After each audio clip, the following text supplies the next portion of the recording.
तरफ ब्राह्मण थे, दूसरी तरफ सभी गैर ब्राह्मण इकट्ठे होकर के ब्राह्मणों के विरुद्ध में थे। यहाँ पर परिस्थितियां ऐसी बन चुकी थी कि जो पार्टियां ब्राह्मणों के विरुद्ध में आकर के बनाई गई थी, उन्हीं के अध्यक्ष एक ब्राह्मण व्यक्ति को बनाया गया था। इसका रिजल्ट ये हुआ कि चुनाव हुए और 11 राज्यों में कांग्रेस की सरकार हार गई। सेफ और डी4एस ने इतने अच्छे से काम किया, जिसका रिजल्ट उत्तर प्रदेश में मायावती की सरकार के रूप में मिला। देखिए, पॉलिटिकल सिस्टम में जाति का राजनीति पर प्रभाव और राजनीति का जाति पर प्रभाव को कास्ट पॉलिटिक्स रिलेशन कहते हैं। अब जो कास्ट पॉलिटिक्स रिलेशन है, ये इंडिया में अंग्रेजों के टाइम से ही देखने को मिलता है और उसमें भी साउथ इंडिया में देखने को मिलता है। तो रामास्वामी पेरियार नायकर जी को स्कूल से इसलिए निकाल दिया गया क्योंकि वो एक ओबीसी जाति से बिलोंग करते थे और आजादी से पहले सामाजिक नियमों के अनुसार शिक्षा का अधिकार केवल ब्राह्मणों को था और जो ब्राह्मणों से नीचे की जातियां थी उन लोगों को शिक्षा का अधिकार नहीं था, जिसके कारण पेरियार जी को उनके स्कूल से निकाल दिया गया। अब 1917 में पेरियार जी ने एक जस्टिस पार्टी बनाई, जिसके बाद 1944 में नायकर जी और अन्ना दुराई, जो कि वहां की कायस्थ जाति से थे, तो इन दोनों ने मिलकर द्रविड़ कझगम नाम की एक पॉलिटिकल पार्टी बनाई। अब इसी समय में रॉबर्ट कार्डवेल और विंसेंट स्मिथ नाम के दो हिस्टोरियंस ने अपनी बुक्स में लिखा कि भारत के मूल निवासी तो द्रविड़ हैं और ये जो आर्य हैं ये भारत में बाहर से आए हुए हैं। अब इसी आधार पर नायकर जी ने सेल्फ रेस्पेक्ट मूवमेंट चलाया, जिसमें उनका कहना था कि भारत के मूल निवासी तो द्रविड़ हैं, जबकि जो आर्य हैं वो भारत में बाहर से आए हुए हैं, इसलिए द्रविड़ लोगों को पूरी इज्जत मिलनी चाहिए। अब देखिए, ये जो द्रविड़ कझगम पार्टी बनी थी, ये इंडिया में जाति के नाम पर पहली पॉलिटिकल पार्टी बनी थी और यहाँ से भारतीय समाज का पॉलिटाइजेशन होना चालू हो गया। अब आगे चलकर 1949 में अन्ना दुराई कुछ कारणों के चलते द्रविड़ कझगम पार्टी से अलग होते हैं और अपनी खुद की एक अलग से पार्टी बनाते हैं, द्रविड़ मुनेत्र कझगम, DMK नाम से। अब आजादी के बाद भारत का पॉलिटिकल सिनेरियो बदलने लगता है। जहां पर रामास्वामी पेरियार जी की द्रविड़ कझगम पार्टी कमजोर होने लगती है, तो दूसरी तरफ अन्ना दुराई की DMK ऊपर बढ़ने लगती है, मतलब कि मजबूत होने लगती है। आगे चलकर 1968 में M करुणानिधि DMK के नेता बनते हैं और M करुणानिधि भी बैकवर्ड क्लास से होते हैं और अभी करंट में तमिलनाडु की जो CM है स्टालिन, वो M करुणानिधि के बेटे हैं। अब थोड़ा आगे चल करके अन्ना दुराई की DMK पार्टी से भी DMK के ही एक नेता M रामचंद्रम DMK से अलग होकर के अपनी एक नई पार्टी बनाते हैं, जिसका नाम होता है ऑल इंडिया DMK। अब थोड़ा आगे चल करके 1989 में जयललिता, जो कि एक ब्राह्मण थी, वो AIDMK की अध्यक्ष बनती हैं। तो यहाँ पर परिस्थितियां ऐसी बन चुकी थी कि जो पार्टियां ब्राह्मणों के विरुद्ध में आकर के बनाई गई थी, उन्हीं के अध्यक्ष एक ब्राह्मण व्यक्ति को बनाया गया था और फिर यही दो पार्टियां तमिलनाडु में डोमिनेंट रहती हैं। कभी जयललिता CM बनती हैं तो कभी करुणानिधि CM बनते हैं। तो कास्ट पॉलिटिक्स की सबसे पहले इंडिया में शुरुआत साउथ इंडिया में कुछ इस तरीके से होती है। और यही अगर हम कास्ट पॉलिटिक्स की नॉर्थ इंडिया में बात करें, तो नॉर्थ इंडिया में कास्ट पॉलिटिक्स बहुत ज्यादा डोमिनेंट नहीं था, क्योंकि यहाँ पर ब्राह्मणों का ब्राह्मणवाद अपने चरम पर नहीं था, जैसा कि साउथ इंडिया में था। कास्ट पॉलिटिक्स के नाम पर नॉर्थ इंडिया में सबसे पहले 1939 में त्रिवेदी संघ का निर्माण किया जाता है। अब त्रिवेदी संघ में यादव, कुर्मी और कोमरी समुदाय थे। अब ये जो त्रिवेदी संघ था, ये आजादी के पहले बहुत ऊंचे स्तर तक नहीं पहुंच पाता है। अब जहां साउथ इंडिया के सोशल स्ट्रक्चर में एक तरफ ब्राह्मण थे, दूसरी तरफ सभी गैर ब्राह्मण इकट्ठे होकर के ब्राह्मणों के विरुद्ध में थे, तो साउथ इंडिया में भी गैर ब्राह्मणों की संख्या ब्राह्मणों से बहुत ज्यादा थी, जिसके कारण जो गैर ब्राह्मणों का समुदाय था वो काफी मजबूत होने लगा और ब्राह्मणों का समुदाय काफी कमजोर होने लगा। और इसीलिए गैर ब्राह्मणों ने ब्राह्मणों के खिलाफ में कई आंदोलन करने शुरू कर दिए, जैसे कि self respect movement, SNDP etcetera.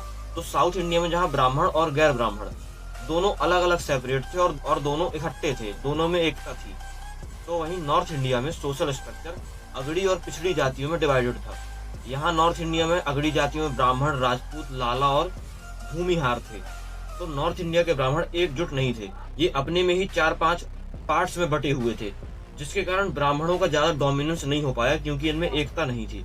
कभी राजपूत अपना डोमिनेंस बनाने की कोशिश करते थे तो ब्राह्मण उन्हें रोक लेते थे, कभी ब्राह्मण अपना डोमिनेंस बनाने की कोशिश किया करते थे तो राजपूत या लाला उन्हें रोक लिया करते थे, जिसके कारण ब्राह्मणवाद नॉर्थ इंडिया में बहुत ज्यादा चरम पर नहीं पहुंच सका जितना कि साउथ इंडिया में था।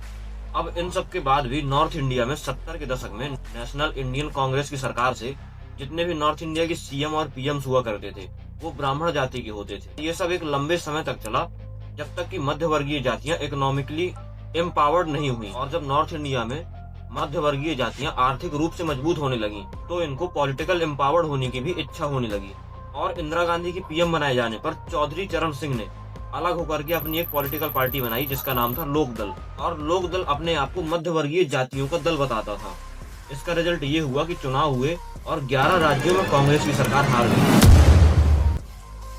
और ऐसे ही 1977 में जनता पार्टी की सरकार बनती है और जनता पार्टी भी अपने आप को पिछड़ी जातियों का प्रतिनिधित्व करता बताती है। और जनता पार्टी की सरकार बनते ही 1979 में बीपी मंडल आयोग का गठन किया जाता है। पर मंडल कमीशन की रिपोर्ट मतलब कि ओबीसी आरक्षण लागू नहीं हो पाता है, जिसके 10 साल बाद 1990 में प्रधानमंत्री वीपी सिंह ने इस रिपोर्ट को मतलब कि ओबीसी आरक्षण को लागू किया। अब जब सारी मध्यवर्गीय जातियां एक तरफ आ गईं, तो कांग्रेस को लगने लगा कि अगर सत्ता में बना रहना है तो दलितों और मुस्लिमों को अपनी तरफ करना पड़ेगा। और क्रिटिक्स का कहना है कि यही कारण था कि कांग्रेस ने साय बानो केस के डिसीजन को बदलवा दिया था। और 1971 में कांसीराम ने वामसेप का गठन किया, जो कि सरकारी नौकरी करने वाले दलितों का समूह था। और 1980 में D4S का गठन किया। अब वामसेप और D4S इन दोनों ने मिलकर नॉर्थ इंडिया में गांव-गांव घूम करके दलितों और मुस्लिमों को अपने पक्ष में किया। और आगे चलकर 1984 में कांसीराम और मायावती इन दोनों ने मिलकर बहुजन समाजवादी पार्टी का गठन किया। अब वामसेप और D4S ने इतने अच्छे से काम किया जिसका रिजल्ट उत्तर प्रदेश में मायावती की सरकार के रूप में मिला। अब समय आगे बढ़ता है और 90s का दशक आता है। अब ये जो 90s का दशक है इसे विखंडन का काल कहा जाता है, क्योंकि इसमें अलग अलग समुदायों ने पार्टियों से अलग होकर अपनी अपनी अलग पॉलिटिकल पार्टीज बनाई, जैसे समाजवादी पार्टी, राष्ट्रीय दल एक्सेट्रा। और हर पार्टियां अपनी अपनी जातियों को रिप्रेजेंट करने लगी। अब इन सब के बीच में एक नाम उभर कर निकला जो था रामविलास पासवान। ये खुद को दुसाध के नेता बताया करते थे। इंडियन पॉलिटिक्स में इनकी इंपॉर्टेंस इस बात से देखी जा सकती है कि 1989 में पीएम विश्वनाथ प्रताप सिंह शपथ ले रहे थे और बगल में खड़े थे रामविलास पासवान। 1990 में पीएम चंद्रशेखर और बगल में रामविलास पासवान।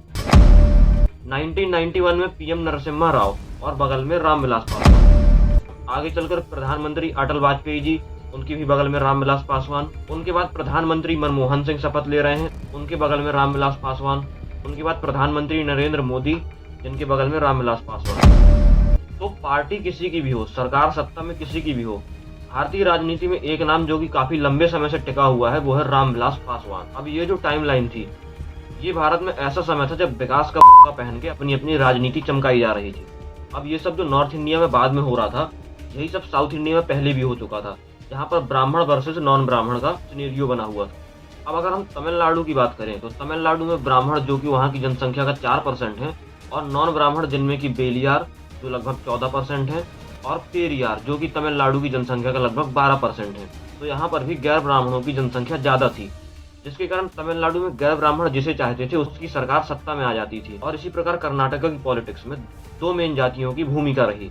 इनमें से पहली लिंगायत जो कि कर्नाटका की जनसंख्या का लगभग 17% है, और दूसरी वोक्कालिंगा जो कि कर्नाटका में 16% है। अब एक लंबे समय तक कर्नाटक का लिंगायत समुदाय बीजेपी को सपोर्ट करता रहा, जिसमें येदुरप्पा कर्नाटका के सीएम काफी लंबे समय तक बने रहे। पर आज लिंगायत के नेता कर्नाटका की सत्ता से बाहर हैं, और जो वोक्कालिंगा समुदाय है उसके नेता कर्नाटका के डेप्यूटी चीफ मिनिस्टर हैं। और कर्नाटका की जो सीएम है वो कोरवा जाति से हैं, जो कि कर्नाटका में लगभग 9% पाई जाती है। ऐसे ही अगर हम आंध्र प्रदेश की बात करें तो आंध्र प्रदेश में भी दो जातियों का डोमिनेंस रहा। पहली रेड्डी जो कि आंध्र प्रदेश में लगभग 10% है, और दूसरी कम्मा जो कि आंध्र प्रदेश की जनसंख्या का लगभग 25% है। अब ये जो दो कम्मा और रेड्डी जातियां हैं, इनका पॉलिटिकल कनेक्शन काफी लंबे समय से रहा है। जैसे कि IRS कांग्रेस के बड़े नेता जो कि रेड्डी समुदाय से रहे, पर इन्हीं के बेटे जगन रेड्डी कांग्रेस से अलग हुए। अब जो जगन रेड्डी थे, इनके पास रेड्डी समुदाय का पूरा समर्थन था। और आंध्र प्रदेश में ही दूसरी जाति जो कि कम्मा, तो कम्मा जाति का पूरा समर्थन था NTR को। अब NTR के बाद कम्मा के नेता NTR के ही दामाद चंद्रबाबू नायडू आए। अब आंध्र प्रदेश में एक और जाति है कापू नाम से, तो कापू जाति के नेता चिरंजीवी ने पॉलिटिक्स में आने की कोशिश तो की, लेकिन कुछ टाइम के बाद ये बैकफुट हो गए। और फिर चिरंजीवी के बाद उन्हीं के छोटे भाई पवन कल्याण आते हैं, जिन्हें की कापू जाति का पूरा सहयोग था, जो आज बीजेपी के साथ में आंध्र प्रदेश के डेप्यूटी सीएम हैं, और चंद्रबाबू नायडू आंध्र प्रदेश के सीएम बने हुए हैं। तो ये हिस्ट्री रही है हमारे मॉडर्न इंडिया में कास्ट पॉलिटिक्स कनेक्शन की। अब देखिए, ऐसा नहीं है कि ये सब इंडिया में ही होता रहा है, बल्कि दुनिया के सभी लोकतांत्रिक देशों में पॉलिटिक्स के लिए कुछ न कुछ सोशल बेस जरूर होता है।